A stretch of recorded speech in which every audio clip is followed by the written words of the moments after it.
car? I'm kind of like in between two different things, so I'm just like, I'll just take the call from the car, and that'll work. I've got my computer. Yeah. Where are you? I have no idea where you live, indeed. My All geography is right. very bad. Um, I've heard there's Android Studio problems, Mhm. or just need some guidance or something. Yes, well, we can ask the people who are online to, since they didn't fill the form, they can write maybe arguments they are interested in. We would like to record the webinar if it's okay. So who could not be here, maybe will listen it tomorrow. Okay. Uh, I believe, well, some teams were asking about the use in the autonomous period because they said it's important. And I'm not a programmer, so I'm not very good at, at explaining, but maybe some of them could. I don't know. Yeah. Um, but I believe they said they would need some more info about how to use Android Studio in the autonomous period with the robot. This was the first thing they asked me. Okay. Um, have they, well, first of all, do you all know Java? I don't know. Can you answer by you can speak or write for who is online? Not me, because I'm not an expert.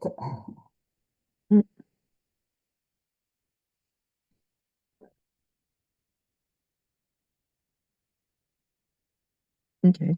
So I guess the question I'm asking is if you know Java or not, is because I don't know when your next event is, but um if you're trying to do it like quickly before an event in a month, I would not use Android Studio at all. I would just do the onbot Java. If you do know it already and you're trying to like get Android Studio going, then I would, that's fine and you have some time, then that was kind of the like main reason I was trying to figure out. Is mostly just like I didn't want it to be too big of a hurdle to take on in a short period of time, just because it's kind of a lot to do quickly, if that makes sense.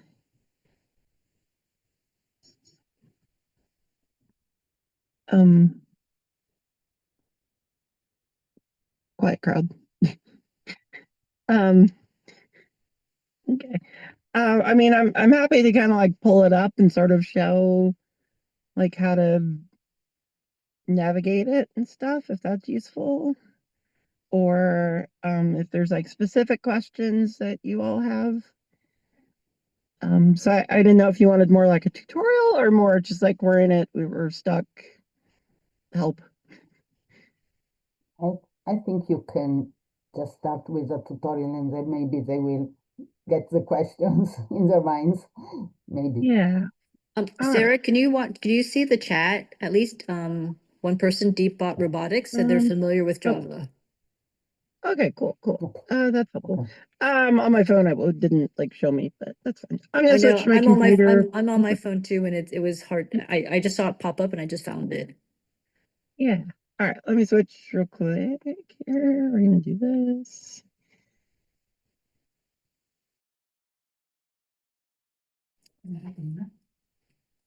Can the rest of the team maybe put Uh, thumbs up or write if they know Java or not?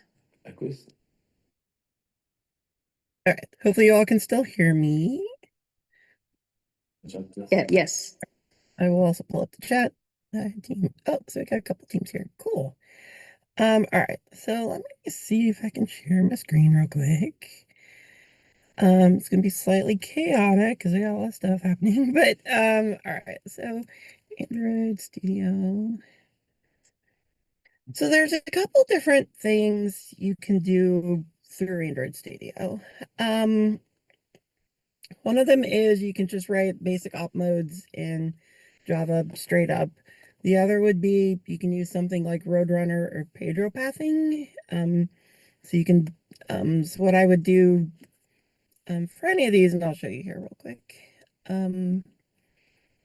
is I'm going to close this real quick. All right. So when you start it, you will end up with a screen like this.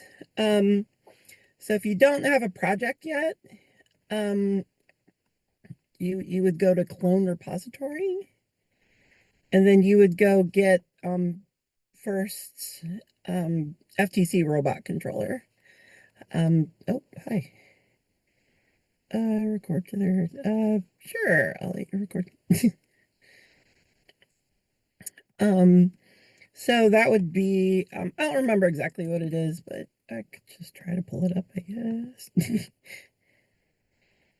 All right, so it'll be on GitHub slash, actually, FTC.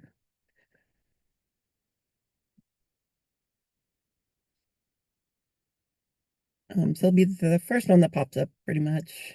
And then you'll go to the big green button, and then you'll want to copy this URL. So you just hit the little copy button, and then you come down here and you just paste it in here. So what that will do is just download all the code for the robot controller onto your computer. I've already done that, so I'm not going to do it again. Did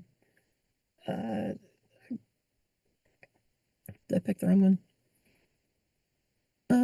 I did. Let me pick the right one real quick. I'll just pick one of these. That will be closer to the right one. All right. So what you'll end up with here is a bunch of stuff on the left and then kind of a big empty window on the right. So, and you probably won't have that up. So I'll just close that. So over here, there's two parts to the FTC robot controller. The first one is the code that just really runs the robot itself. So, and that's just sort of the interface, the built-in stuff that first is already figured out and you don't have to mess with. The other part is team code over here. And that's the part that you all can write as your own op modes in the FTC controller. So, like if I come down here to Java, this team already has kind of written a few different op modes, but they also have some like basic samples over here. So if you go into the built-in ones, you can kind of look at, they have like lots and lots and lots of examples. But they have some basic ones. So let me pull up like a basic op mode iterative. Okay. So the main code will show up over here on the right side. And so you can set up your class already. So each class is going to extend an op mode.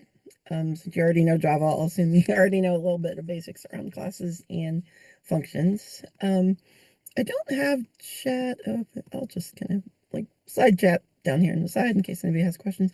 Feel free to unmute and just ask them too. It'd probably be faster. But so you can choose whether this is teleop or auto. So if it's just auto, you can just, just fill it in as autonomous. You can give it a name. So this could be like, red side, shoots 3 balls or whatever you want to call it. And that's what's going to show up in your driver station. And then optionally, you can give it a group. So you could group them by, like red alliance and maybe blue alliance. So you have all the red ones at the top and all the blue ones at the bottom or something like that. You can then name this class whatever you want. So like red shooter auto. And then kind of from there, it's complaining because the file name doesn't match. It's actually what I really want to save this as a new op mode. So I'll really just kind of do is copy this. And then down in team mode, you'll just paste this into your team code section. Yeah, so red shooter auto. So it should be happier now, yeah. Yeah. And then from here, this is where you can start to define like your different motors, your servos, your sensors, your whatever else you're doing with it. So I don't know, have you all done on-bot Java at this point? Or are you kind of new to the whole thing?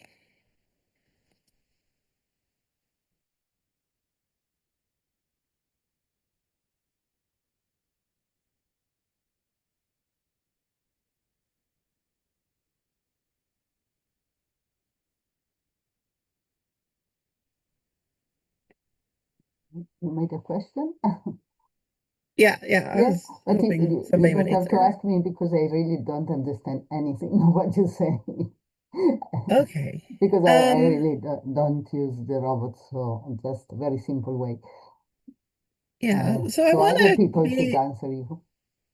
yeah, I want to be as helpful as possible, but I also don't know what you all don't tell me. So I need you all to kind of be a little bit more interactive if you want me to kind Yeah, of. Sandra, maybe may want to ask everybody in Italian if they're following or understanding, because Okay. they need to respond Ok. to these questions. Allora, ragazzi, almeno per gli italiani, ha bisogno che voi interagite, boh, non mi viene il congiuntivo, con Sara, quindi vi chiede se capite quello che vi sta dicendo oppure no. Se non capite, magari gli chiediamo di parlare più adagio, però fatevi vivi, dovete essere, come dire, attivi. Can I ask something? Yeah. We are already familiar with the basics. Okay. I wanted to know more about Pedro pathing and I don't know the other one, Oh, Roadrunner. Roadrunner? Okay. I never tried Yeah. it. I kind of Yeah, need that's to helpful figure to know. out in a few days. Yeah. All right. So I probably can't cover everything in one call, but I can at least get us started in that general direction. I might. So I've not used Pedro pathing as much, but I think it might be a faster way to get started. So just pedropathing.com, just get started. And they'll kind of walk you through the basics of it. So you can either integrate it into a project you've already started, or you can just get there like quick start. So what I would do is just kind of similarly is in Android Studio, hit clone repository and then paste like this URL in there, and it should start downloading it. I already have it, so I can I have a lot of code in here. Yeah. And so I'll kind of walk you through a little bit of it. I'm going to skim it because you all can just read this yourself. But they use what's called panels. So what you do is when you connect your computer to the robot Wi-Fi, you can then go to be like 192.168.43.1 colon, and then I forgot what the URL is for them, but it's something like 8080. And that would, I think it's like panels, but that would show you basically the equivalent of your driver station in a web browser. So from there, it's kind of cool that you can configure like different little parts to I didn't mean to myself. um you can like configure like graphs that show variables over time. You can show a picture of your field and where your robot is at any given moment. You can do cool stuff like that. So that's really nice. We don't need to migrate. We're just going to go straight to constants. So the thing about Pedro Pathing and Roadrunner is what they try to do is allow you to design paths. So like we're gonna start at like 0, 0, and we're gonna move up 3 feet and over 2 feet, and then we're gonna like rotate this many degrees, and then like shoot 3 balls or something. And so to do that really reliably, you have to tell it some different variables about your robot. So like a heavier robot's going to take a lot longer to spin up and get moving at a right speed, whereas a lighter robot's going to like just zoom around really quickly. But similarly, your 4 motors don't always work exactly the same. They're always just slightly off. So what it can do is it can train it to know like how much it fluctuates when it drives straight. Like it might just veer a little bit off to the side or something. And so what you can do is you can run a variety of different tests to figure out certain variables about their like a static coefficient, a velocity coefficient, and some other things. But those will tell it kind of how to reliably get your robot from one point to another. Does that make sense, hopefully? Oh, good question about odometry pods. You either need to use the built-in IMU, which is okay. Odometry pods would be a little bit more reliable. And then if you want to use like the GoBuilda odometry pinpoint computer, that also works to be just even a bit more precise. What are the other options? There's a couple different options, but yeah, so to be in your best ideal world, you would want to use odometry pods. Yeah, so you would create this little constants file, and then the next step would be tuning. So this is where you start getting into like how heavy is your robot? So you must put it in kilograms, because it adjusts for the weight of your robot. And then you probably are using a mechanism robot, I guess. That's what most FTC teams seem to be doing nowadays. But if that's the route you're going, you just want to, set up the constants for this is your right front, this is your right rear, etc. And what the name of it is in your robot configuration. So if you call it RFRL or, right front, right left, or the Italian versions of those, and then which one's reverse and forward. And then what you do is this is like a sort of the definition of your mechanism drive. And then what you do is kind of take that definition and install it into the follower that they call it. And so this is drive constant. You're basically telling it you're adding a mechanism drivetrain into there. So far, does that make sense? Makes sense. Okay.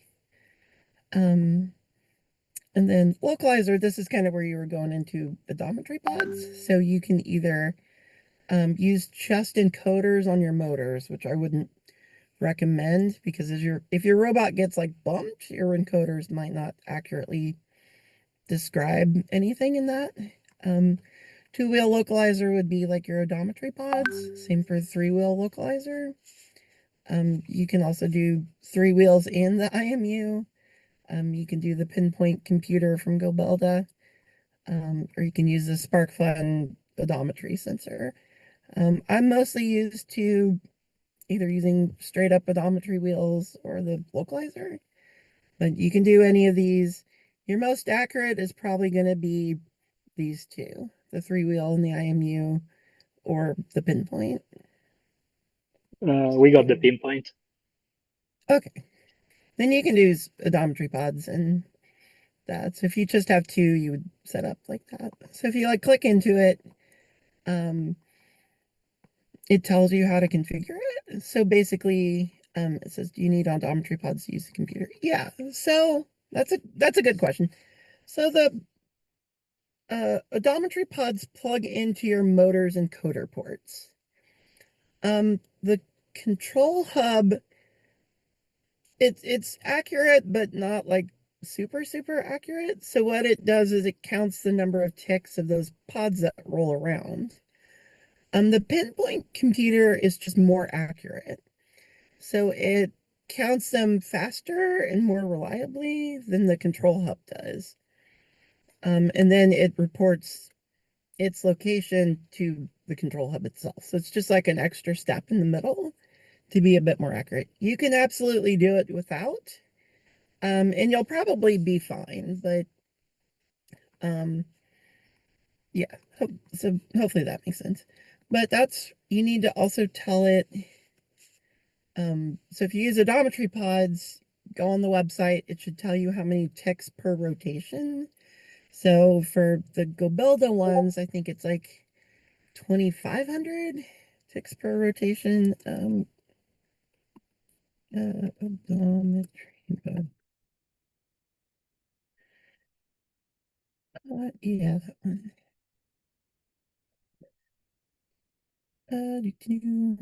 See if I can find it really quickly. Okay, 2,000 countable events per revolution. So that means there's 2,000 divisions per one full rotation. So what you would do then is, so it's ticks per inches. So you'll have to divide the 2,000 into the circumference of that wheel. So it'd be like 2,000 divided by millimeters, 2 inches, and whatever that decimal is, you just put it in here for both values, because if you're doing them in X and in Y, they're going to be the same value if you're using the same kind. Same for turn ticks per inches. So as your robot rotates, it will also like be using the same amount of ticks per rotation.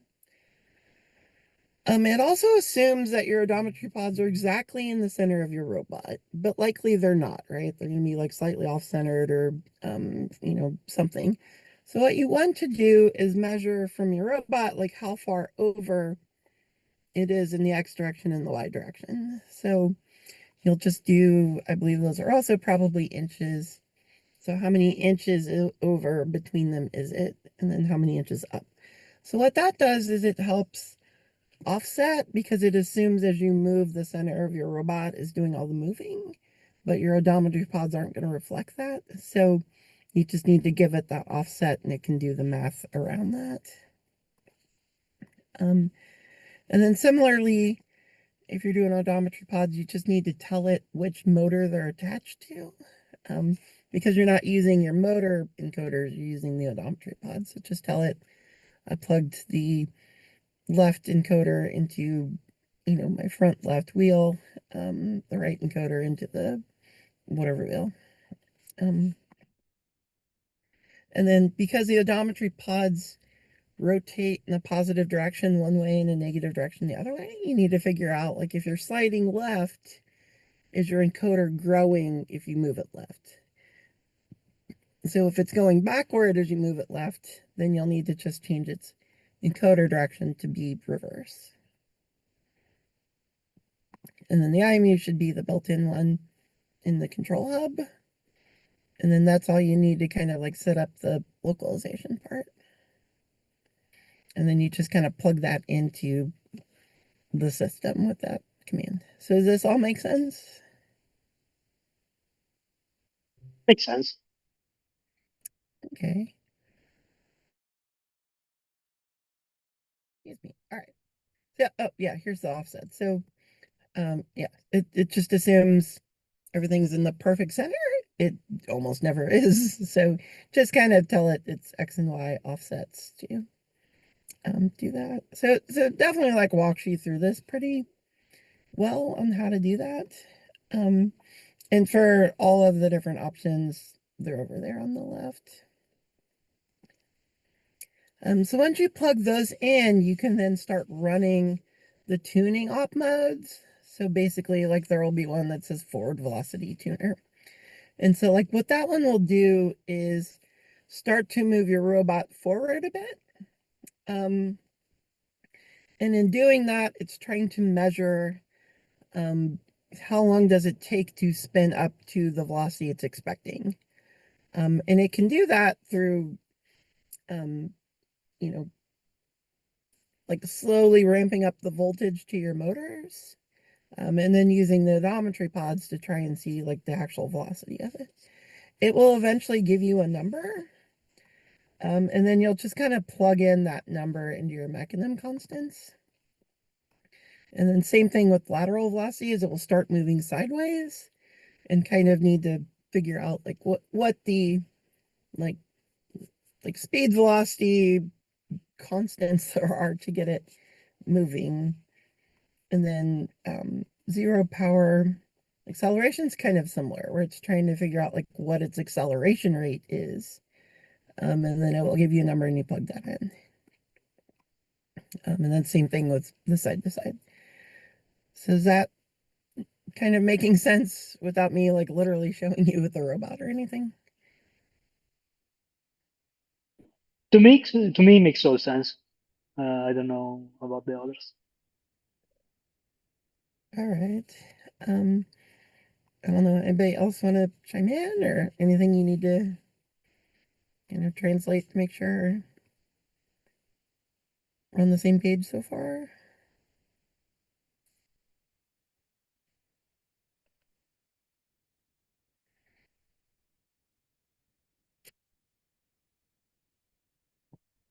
Okay. So PID, in case you're not really certain about it, is the idea that motors aren't instantaneous. They like slowly spin up to their maximum speed. But once you bump them, they slow down in speed and then have to ramp back up to where they were full speed again. So PID tuners kind of help ensure a bit more smoother flow if something happens. So one would be, starting from stop to moving your robot forward, you have to kind of ramp up the speed of your motors, but if somebody slams into your robot, it's going to slow down. And so the slowing down affects the speed of the motor in between when it gets able to ramp up. So the PID kind of helps ensure good performance between that and can help say, I want to keep my motor at this speed. What do I do to keep it there as maximally as possible? And so I won't walk into that. There's a whole lot to kind of adjust and figure out with that. But what they try to do is make it like fairly easy to understand through that page. And then you're going to have some more tuning op modes to tell it how to do that. So you would just go to the driver station, you would choose the op mode you want, run it. It's going to keep giving you more variables. So you need to tweak different things to kind of figure out what the different variables are. So there's like 3 or 4 of them. Yeah, there's the variables P, I, D, and F, and they're the different parts of the PID system. But the op modes will walk you through what your robot's going to do, what you need to track while it's doing it, and plug those variables into your code once it's figured out what those are. So basically, this whole tuning process is just, I don't know anything about your robot or how it works. We're going to slowly run a mode, get a value, plug that value in. Run a different mode, get another value, plug that second one in. Run a mode, get a third value, plug that third one in, until eventually it starts to know enough about your robot that it can reliably, like even if you just kick your robot, it will still reliably get to the right location, adjusting for any derivations in how it's moving. Andrea, may I ask how to control the camera input from the code? Yeah, I can get to that in a moment. I want to make sure like we finish getting through Pedro real quick. And then heading, yeah, so this is kind of another tuning to help make sure as you rotate, it's accurately correcting for that rotation. And then drive should be, I think, the final part of the tuning process where it's ensuring, like even as you're braking, like it's doing that reliably too. So it's just what you're doing is a lot of work up front to make it a lot more accurate later. And this is partly why I wanted to make sure, like, if you have 2 weeks before a competition, you absolutely should not do this. But if you have a couple months, you absolutely can. And then eventually, after your tuning, you should be able to start running some tests on the stuff. I don't know why it's not going forward.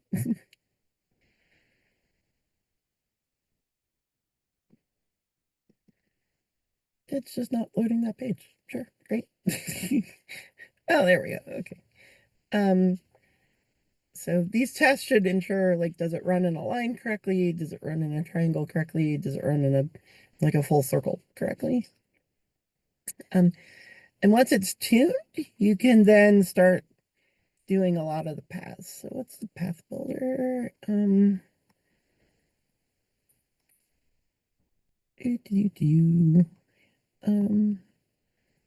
trying to find the site for the paths. I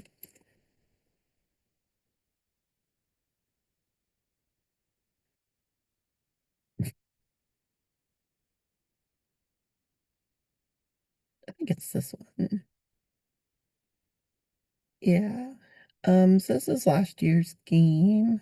I don't see where they're loading this year's game at.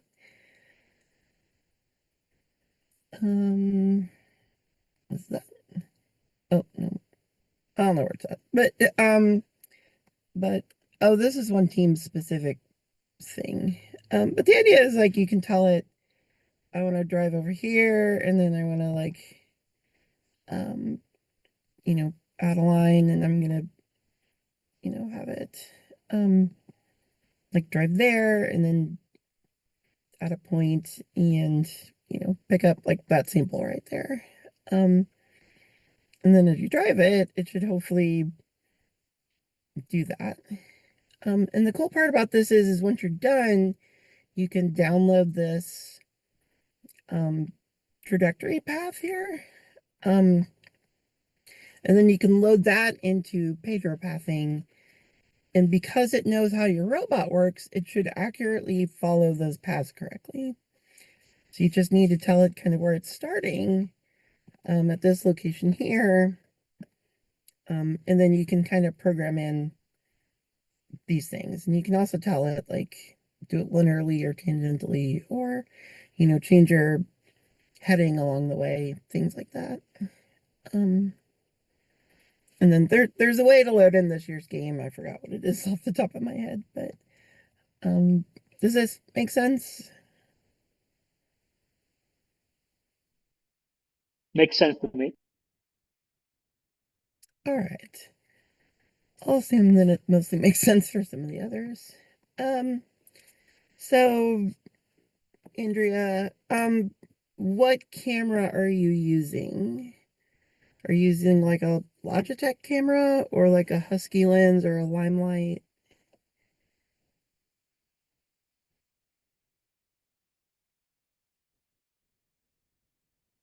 I didn't get it. Can you repeat? Um,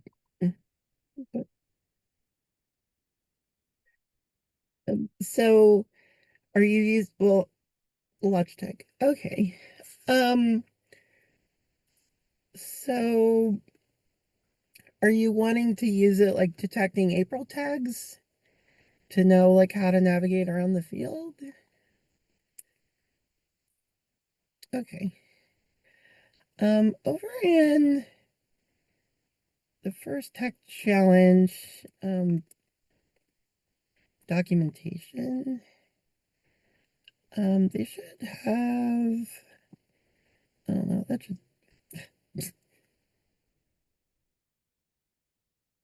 It thinks I'm a robot. There we go.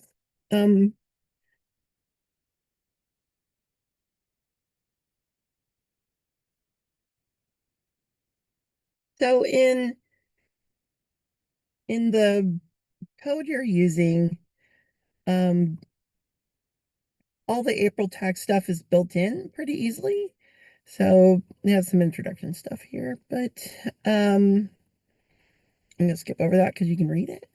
But the idea of the April tag is if you look at it straight on, it's a perfect square, and you can measure how wide it is and know, I know how big this tag is, I know how wide it is for me, therefore I know how far away from it I am. As the tag rotates or as the tag skews, you can know how you are positioned to it relative to the tag. So the idea here is you can kind of see it's tilted at an angle. It's like I'm probably slightly to the right of the tag, but facing more to the left. So you're going to end up with this box that kind of looks like that. So you can detect the tag, but based on the orientation of the tag, you know how you are facing relative to it.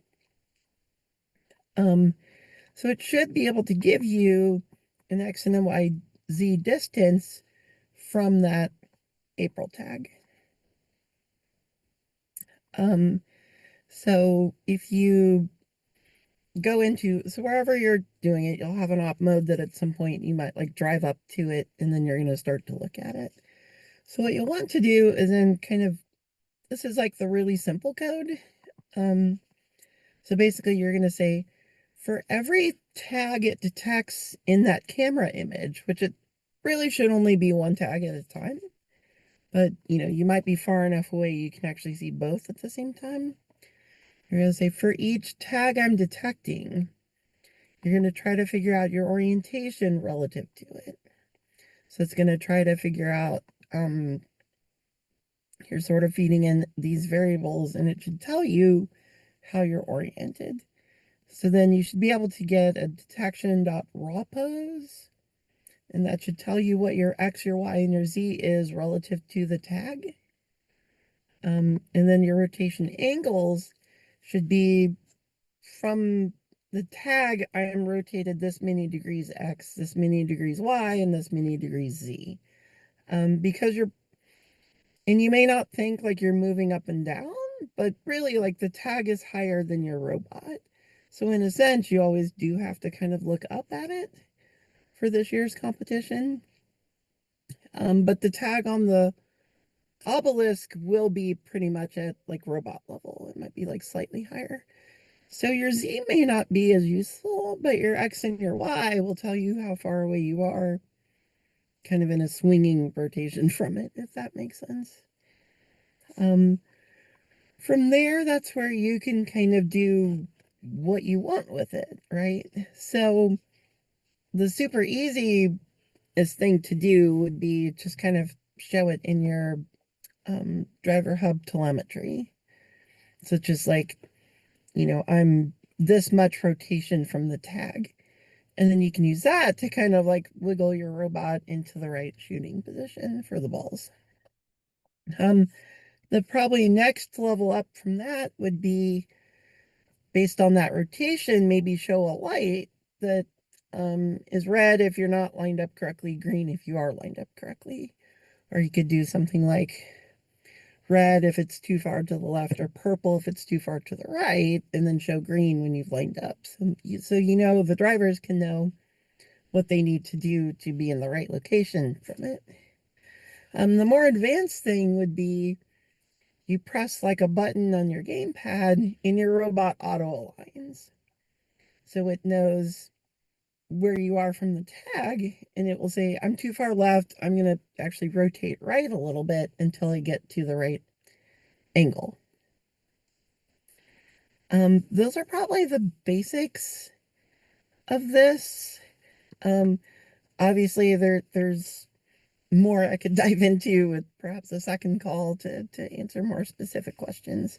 But this is the probably basics. We'll just give you that. Um, so the tag is one tool in this toolbox. You can from there figure out what you're going to do with that. So you can use this, the April tag can be read by a sensor. What do you do with that? Drive your robot, use a light, tell the driver what to do, whatever your choice may be. Is that a good, helpful start?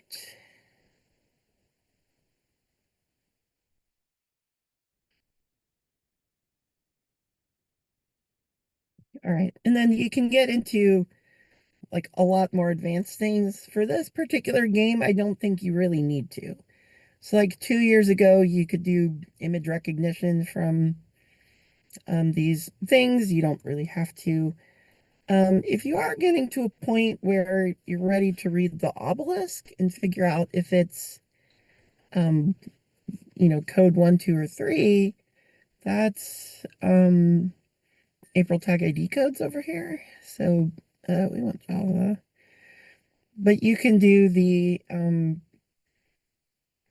for every tag you get out of that detection, it should get some metadata with it. And then from there, you can get the ID code.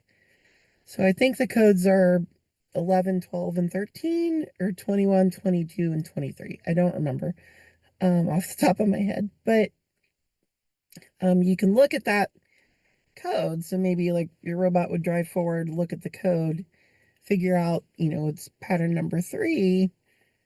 And then from there, you can do your auto to pick up the other things. So if you want to combine like Pedro with that, you might have one path that picks up, these particular balls for this pattern. Path 2 would pick up a different set of balls for that pattern. Path 3 would pick those up. And so then you would say, drive here, read the code. If it's code 11, do this path. If it's code 12, do this path. If it's code 13, do this path. So that's how you would combine the two of these in your auto to try and do like the fancier pattern stuff. Is that making sense?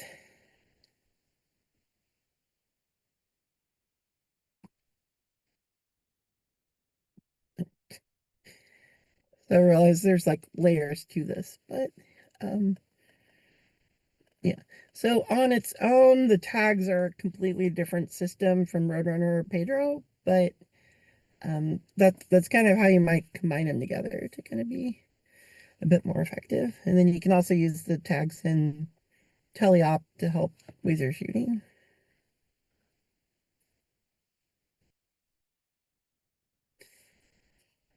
Is there anything else I could be helpful with?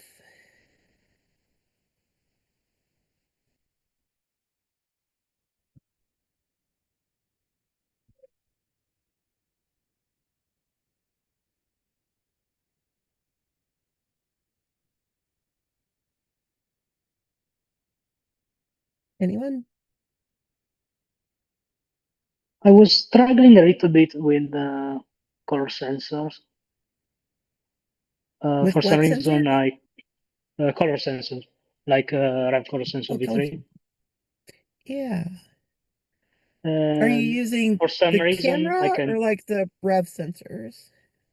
the color sensor, the one that Like the has proximity to yeah. Rev color sensor V3. For some reason, I can't get a reading from, let's say, All two right. inches. Okay. Other My than first that, question would be reading is it's bad. It's just unreadable. I can't distinguish between colors from 2 inches from and above. from like 2 inches, you said? Okay. If it's close, it works. I can kind of get a reading. Above a Yeah. certain distance, which it should be able to read, I can't get anything Yeah. usable. So so yeah, it should work within 2 inches there. Um,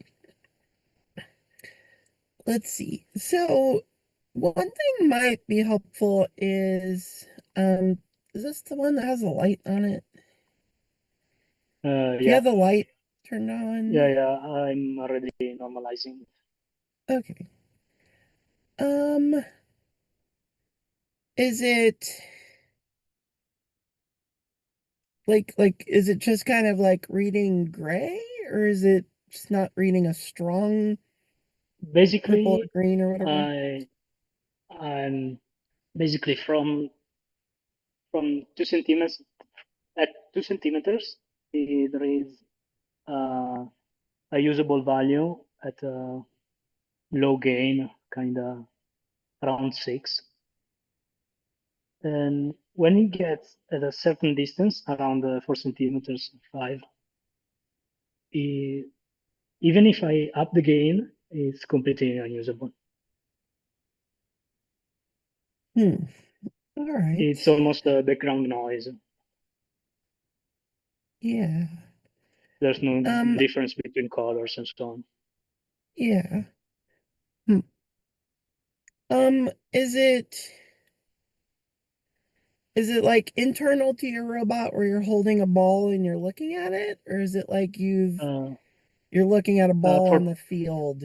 for testing, I kind of placed it on a wooden plank, and then I took the ball Hmm. at different distances, and I tried to get the readings. The idea is to read the color of the ball on the robot. It would work at that distance, but for some reason I can't. I, I Hmm. can't get it good reading. It's a usable reading, Yeah. not a good reading. Um, what would cause that? I mean, just from what you've told me, it sounds like you're kind of doing it right. Um, would you? I don't know. This one might be good for me to jump on like another call in the future, and maybe we could look at your code. You could show me like the robot as you're working on it, perhaps. And I Fine could by try me. to debug it. It's okay. It's one of those things I think would be hard without just like physically seeing it, you know? Yeah, it's a weird problem. I don't get it. Yeah. And um I haven't played with a color sensor for a few years, so maybe I can go back to my team and tonight see if I can play with it and see what I can do to get it working really well, and then maybe like tell you that after I get it played with it, because I haven't used one of those in a few years, and there might be just something I don't remember off the top of my head. Okay.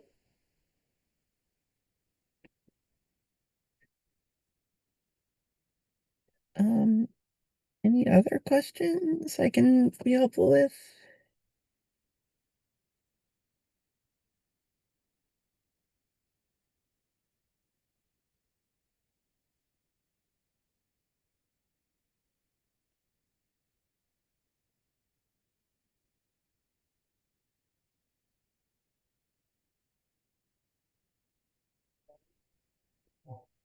They are all very good. Mm,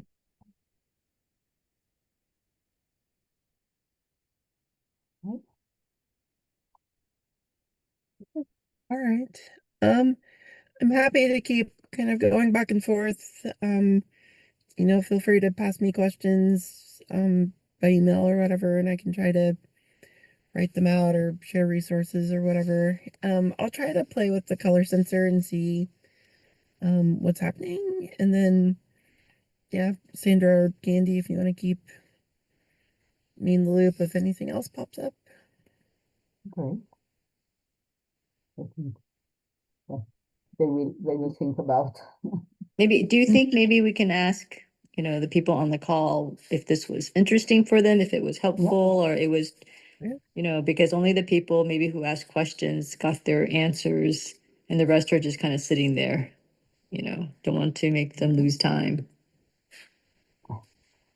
If the workshop is beneficial or if it's something like emailing directly a list of questions back and forth. Very shy people. I'm sorry, I don't speak Italian. They're very shy, you know. They don't want to speak. Maybe That's you guys can type if even thumbs up, thumbs Yeah. down, if this was helpful, Yeah. or if you'd like, you know, if you'd like to do this again, or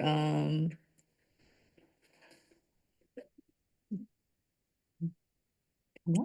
any other questions.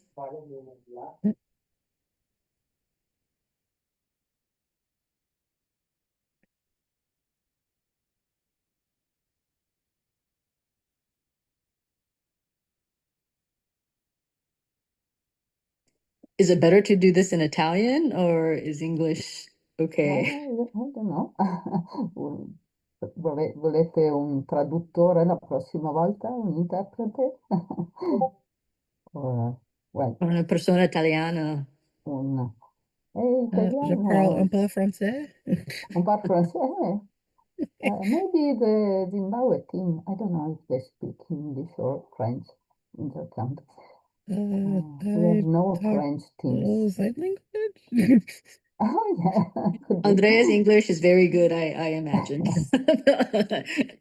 It's Yeah, yeah, I'm trying to also like speak clearly and slowly, so very hopefully clear.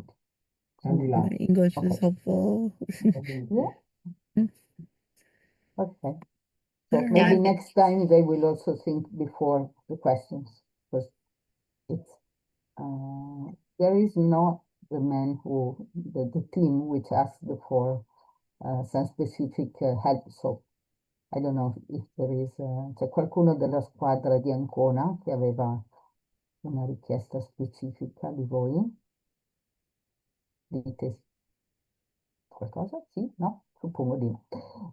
There was a team which was struggling with something, but I think they didn't manage to be here, so maybe they will write to you if you didn't speak about it in the webinar. I don't really know what they need. Okay, so thank you so much. It was Yeah. Yep. It's always Good great to to talk to see you all, and let me Thank know you. how I can be people. helpful. Yeah, but Thank you so much, Sarah. Yeah. very, All right. Bye, everyone. and well, we Bye. hope we will have you with us maybe next year. I tried to convince her to come to the Yeah. event in March. So Yeah. maybe next year. I don't have a job at the moment, so So you I should don't have come. travel funds. But if you can find me airplane tickets, I'll drop by. Well, we will organize next year. Maybe we have more time. Okay. So thank you so All much. right. Thank you, Sara. Yeah. Ciao. Mhm. Bye. Bye, everyone. Ciao. Bye bye.